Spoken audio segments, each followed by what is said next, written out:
जगदीश हरे स्वामी जय जगदीश हरे। દોડતી સુરુચિ આવી, હાથ પકડ્યો ધ્રુવનો, ખેંચ્યો, ફેંક્યો ધ્રુવ, દૂર જઈને પડ્યો. પિતાના ખોળામાં બેસવું છે, જા વનમાં જા, તપ કર, ભગવાનને પ્રસન્ન કર, અને ભગવાન પ્રસન્ન થાય ને તો માંગજે કે તું મારી કુખે જન્મ લે, તો જ પિતાના ખોળામાં બેસી. આઘાત લાગ્યો ધ્રુવને. રડતો રડતો પોતાની માં સુનીતિ પાસે આવ્યો અને આખું વૃત્તાંત કહ્યું કે આમ થયું. આ સુનીતિ છે. સમજદાર વ્યક્તિઓ સંઘર્ષને ટાળતા હોય છે. સુનીતિ કે જો બેટા, સાચા અર્થમાં કહું ને તો એ તારી માં નથી સુરુચિ, આજે તારી ગુરુ બની ગઈ છે. અરે એને તો આમ કહ્યું કે વનમાં જા, તપ કર ને ભગવાન પણ. હા બેટા, આજ સુધી જે વાત મેં તને ન કહી એ વાત તારી સુરુચિ માએ બની ગઈ. અરે એને એવું તે શું કીધું? સુનીતિએ કહ્યું, જો બેટા, ઈશારો એ કર્યો છે તને કે બેસવું હોય તો એવા ખોળામાં જઈને બેસ કે જ્યાંથી ક્યારેક કોઈ ઊભો ન કરી શકે. આ ખોળો આજે છે અને કાલે નહીં. જો बैठना ही है तो ऐसी जगह जाकर बैठो जहां से तुझे कोई खड़ा न करे.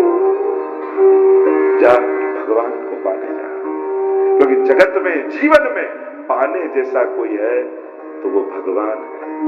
क्यों? क्योंकि बाकी जो कुछ पाएगा वो खोकर जाएगा.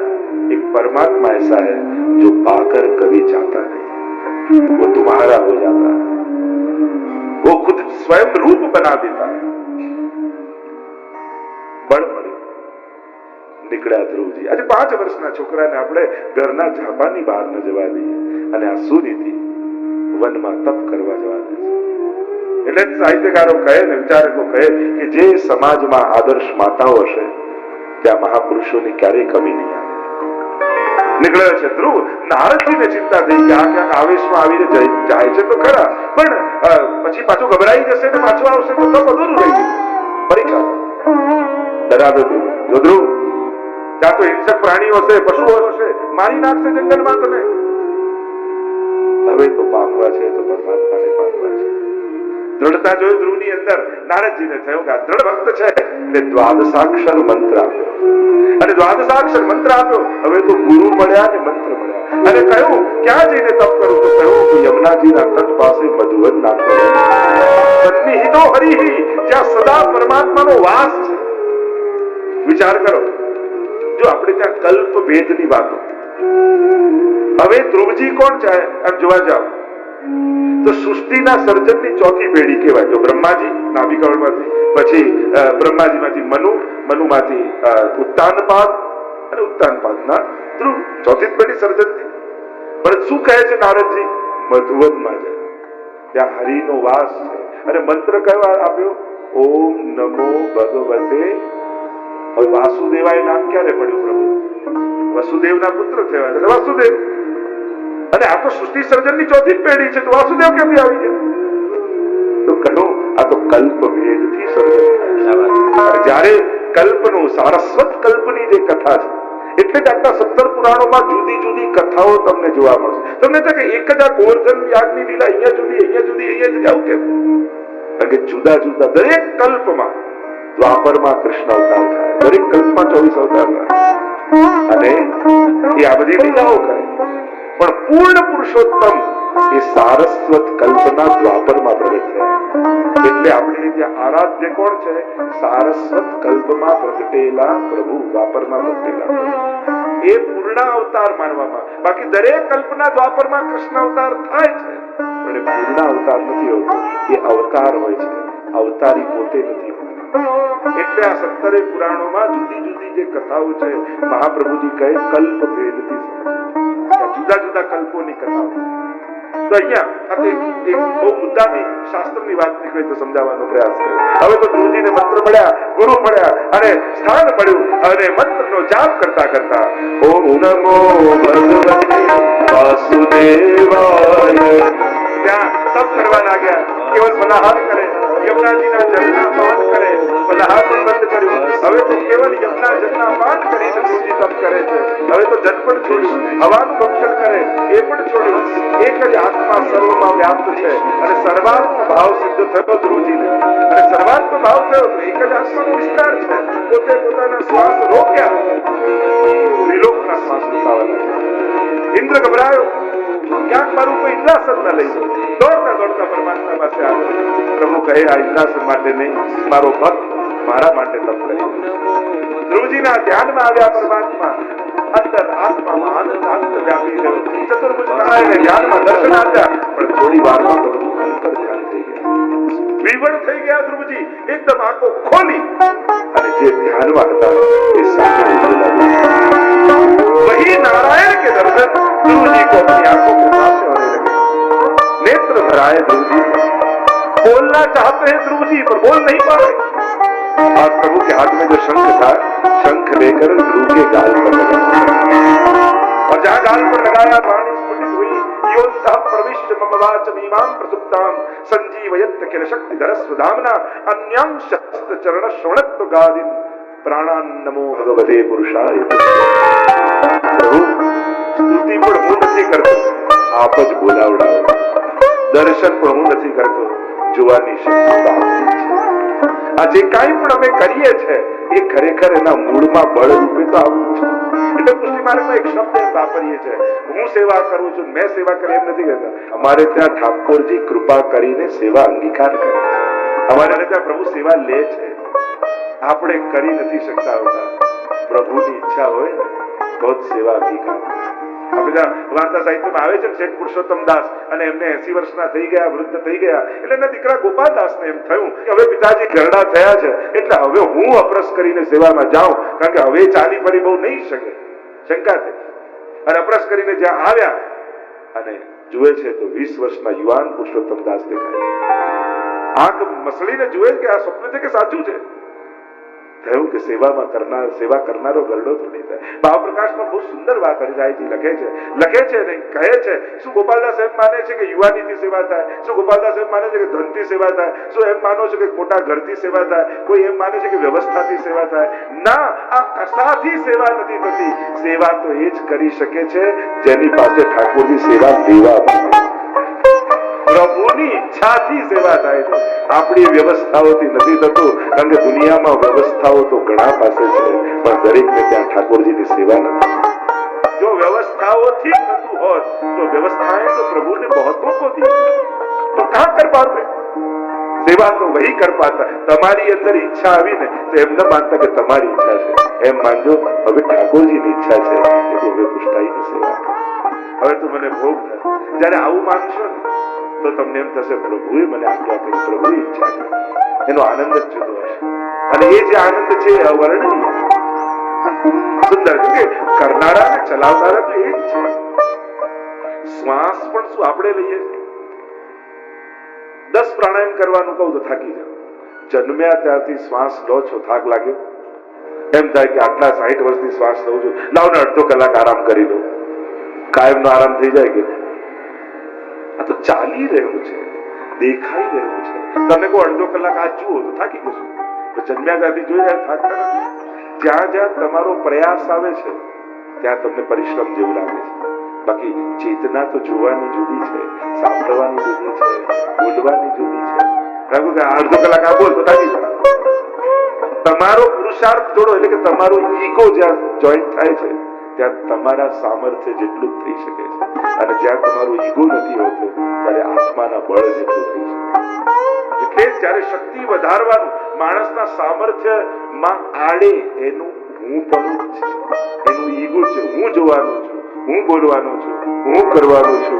જ્યાં આ આવ્યું, હું આવ્યો એટલે લિમિટેશન આવી. અને જ્યાં હું અટી ગયો ત્યાં પરમાત્માનું બળ કામ કરતું, ત્યાં પરમાત્માની શક્તિ કામ કરતી હોય છે. એટલે કહું સેવા ઠાકોરજી લે એ કોઈ યુવાનીથી થોડી થાય, એ કેવું ધન અને વ્યવસ્થાથી થોડી થાય. એ તો પ્રભુએ જગાવેલી ઈચ્છાથી થાય છે. આગળ ભક્તોને આશ્રય માંગ્યો છે મહાપ્રભુજી, એટલે કહે કે ધ્રુવજી જેવા તો તપ કરનારા ઘણા હતા, પણ ધ્રુવજી પર આટલી જલ્દી કૃપા કેમ થઈ? ધ્રુવ પરાશરા ભિષ્ટ તે યમનાષ્ટકમાં કહ્યું ને, ધ્રુવજીને પણ ફળ આપનારા યમુનાજી જ છે. કારણ કે નિત્ય યમુના જલના પાન કરતા અને યમુનાજીની કૃપાથી તનુનવત્વ મેતાવતા તનુનવત્વના દાત્રી શ્રી યમુનાજી છે. તવાસ્તકમિદં પુનામણમિ સુરસોતેસ્તા પહેલું પદ સમસ્ત દૂર કરશે બધા પાપ. भवति वै मुकुंदे रति प्रभु में परम प्रेम जागता है. दया सकल सिद्धयो सकल सिद्धि का दान श्री यमुना जी करती है. मुरली पुष्ट संतुष्ट प्रभु को परम संतोष होता है. और स्वभाव विजयो भवे वदति वल्लभ. એટલે વૈષ્ણવે યમનાષ્ટકના પાઠ એક નિયમ જ હોય છે. રોજ કમથી કમ એક યમનાષ્ટક તો કરવાનો જ. એમ કહેવાય કે ભાગવતમાં જયારે આવો ત્યારે કોઈ એક નિયમ લઈને જરૂર જવું. બોલો અઘરો નિયમ આપો સહેલો આપો તમે કહો એવો તમને આપો. બીજું તો કઈ નહીં, પણ એક યમનાષ્ટક નક્કી કરીને જશો ને કે ભલે દિવસે સાંજના રાતના મને જયારે પણ અનુકૂળતા આવશે પણ દિવસમાં એક યમનાષ્ટક જરૂર કરીશ. શ્રી યમુનાજીની કૃપા થશે ને તો સકલ સિદ્ધિ હે તો ખુદા સકલ સિદ્ધિની પ્રાપ્તિ થઈ. ખાસ એટલે જે 5 ને 7 કરતા હોય એ એક ના કરવા લાગતા કે જે એક જ કહ્યું છે. જે નથી કરતા એના માટે એક છે. ઘણી વાર લોકો આજે તો બહુ મોટી કૃપા થઈ ગયા રોજ 11 કરી થાકી ગઈ હતી જે છૂટા આવું ના થઈ. એટલે જે સાવ નથી કરતા એને એક કરે, બાકી 11 કરતા હોય એને 12 કરવા. પ્રભુનું નામ જ તો આપણું રક્ષક છે. એ જ આપણું બળ. ના બુદ્ધિ બળ, ના શરીરનું બળ, ના ભાગ્ય બળ, ના પુણ્ય બળ. આપણા માટે તો કૃપા બળ જ કામ કરે. અને કૃપા બળને સ્ત્રોત જેને માનીએ છીએ કૃપા જલધી સંશ્રિતે મમ મનસ સુખમ ભાવે. जो कृपाल सिंधु की आश्रय लेकर बैठे वो यमुना जी का आश्रय जरूर है. वो सौभाग्य की बात है. जीवन में जो सौभाग्य ઈચ્છતા हो तो श्री यमुना जी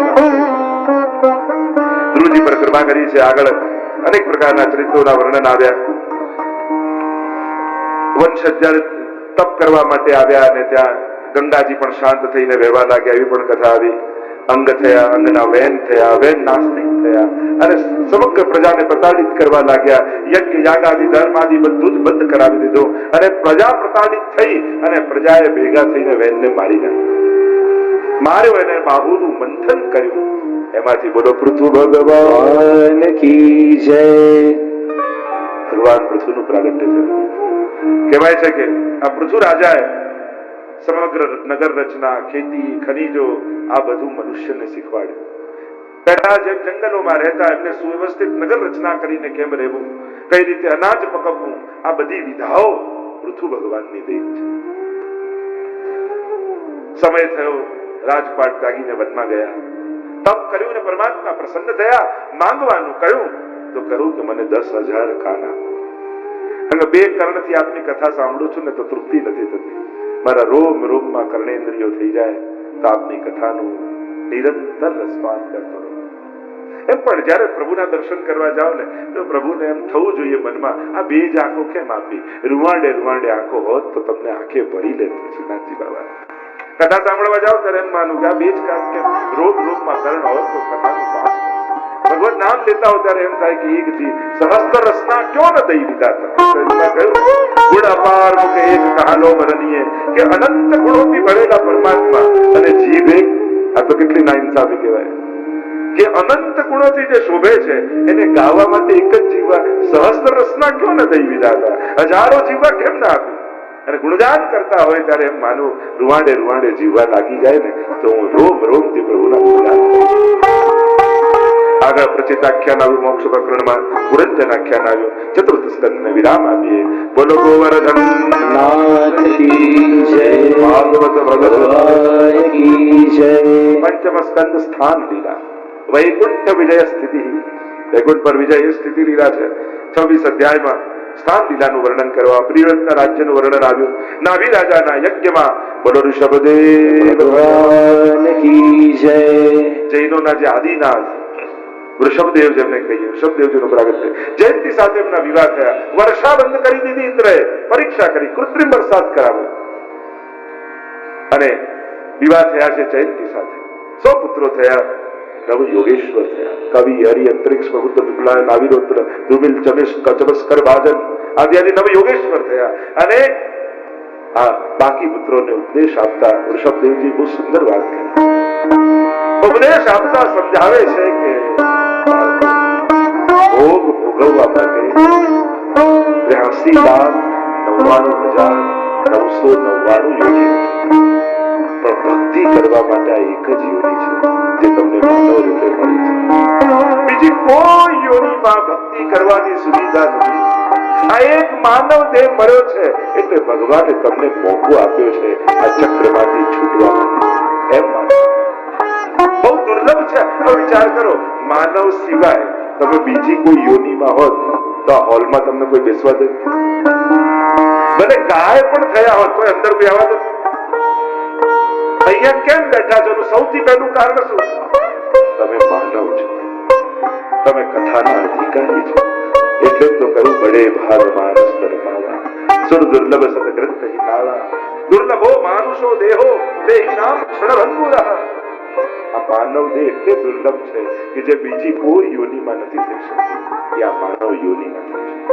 અને બાકી બધી યોનિઓમાં ભોગ યોનિ એટલે કર્મોના ભોગો જ ભોગવવાના છે. જે કરી ગયા ને માનવ બનીને એના પરિણામ ભોગવવા એને અન્ય યોનિ કહેવાય. અને એટલા માટે હવે સિંહ કોઈ હરણ મારી નાખે તો એને પાપ થોડી લાગે. સિંહનો સ્વભાવ છે, એનું ભોજન છે, એ યોનિમાં છે. એ બધા કર્મોના ભોગ જ ભોગવે, કર્મ કરતા નથી. માનવ સિવાય બીજી કોઈ યોનિમાં કર્મ બંધન નથી, અને બંધન નથી તો કર્મથી મુક્તિના ઉપાય પણ નથી. કેવલ કરેલા ભોગવવાના છે. આ એક માનવ યોનિ એવી છે જેમાં ગાંઠ બાંધી પણ શકો છો અને ખોલી પણ. પણ તકલીફ એ છે ફરી મળશે કે નહીં. જો આપણને આપણા જ કર્મ પર એવું લાગે છે કે ના કોઈ ફરી માણસ બનાવે, કોઈને જે રોલ એક્ટિંગમાં કોઈ વિલનનો રોલ કરે બહુ સારો કરે તો વારે ઘડી એ જ ઓફર આવે. એમ જ જે રીતે જીવીને જશો ઠાકોરજીને એમ થશે કે આને કદાચ માનવ યોનિમાં બહુ ફાવતું નથી લાગતું, આને તો ભોગ જ ભોગવવા છે, આ પછી આને નહીં આપો. બસ આને જેવો સ્વભાવ, જેવો પ્રભાવ, જેવો વ્યવહાર, અને ઠાકોરજી પછી એવી યોની આપશે કે પ્રભુને એમ થાય કે આને એ જ ગમે છે. જો ગમે તેટલા મોટા બાપ કોઈ બાપ એમ કે બેટા 12th માં ચિંતા ના કરતો, 2-4 વર્ષ કાઢી આપણી પાસે ઘણા રૂપિયા બરે નહીં કરતો આવું કે એમ કે તને ટ્યુશન દેખાવું, સારા દ્વારા ક્લાસીસ કરાવું, સારા દ્વારા સ્કૂલમાં મોકલાવું, આ જ વર્ષે નીકળી જજે. એમ ગુરુ પણ એમ કહે તારી પાસે વધારે ચક્કરમાં પડવાનો સમય નથી, આ જ જન્મમાં નીકળી જજે. આ ક્ષણો પાછી ક્યારે મળે કોને ખબર? 1, 2, 3, 4, 5 આ 5 સેકન્ડ ગઈ.